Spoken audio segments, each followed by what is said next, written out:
ఇక seal well corporation Shruthilaya foundation ఆధ్వర్యంలో మంగళవారం రవీంద్ర భారతిలో జరిగిన ఓ కార్యక్రమంలో సీల్వెల్ సినీ సుస్వరాలు శీర్షికన నిర్వహించిన సినీ సంగీత విభావరి ఆకట్టుకుంది.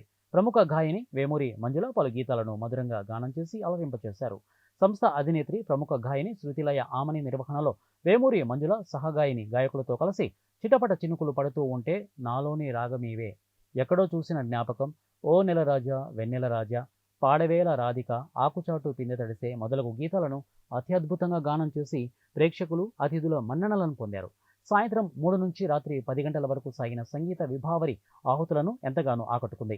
అనంతరం జరిగిన సభా కార్యక్రమానికి ముఖ్య అతిథులుగా తెలంగాణ రాష్ట్ర పోలీస్ హౌసింగ్ కార్పొరేషన్ మాజీ చైర్మన్ కోలేటి దామోదర్ గుప్తా, సీల్వెల్ corporation CMD Bandaru Subbarao, cine దర్శకుడు రేలంగి నరసింహారావు తదితరులు హాజరై వేమూరి మంజులను శాలువతో కప్పి జ్ఞాపిక అందజేసి సత్కరించి అభినందించినట్లు బుధవారం ఆమె ఒక ప్రకటనలో తెలిపారు.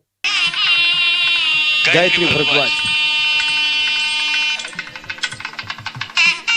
చంద్రశేఖర్, గాయత్రి భరద్వాజ్,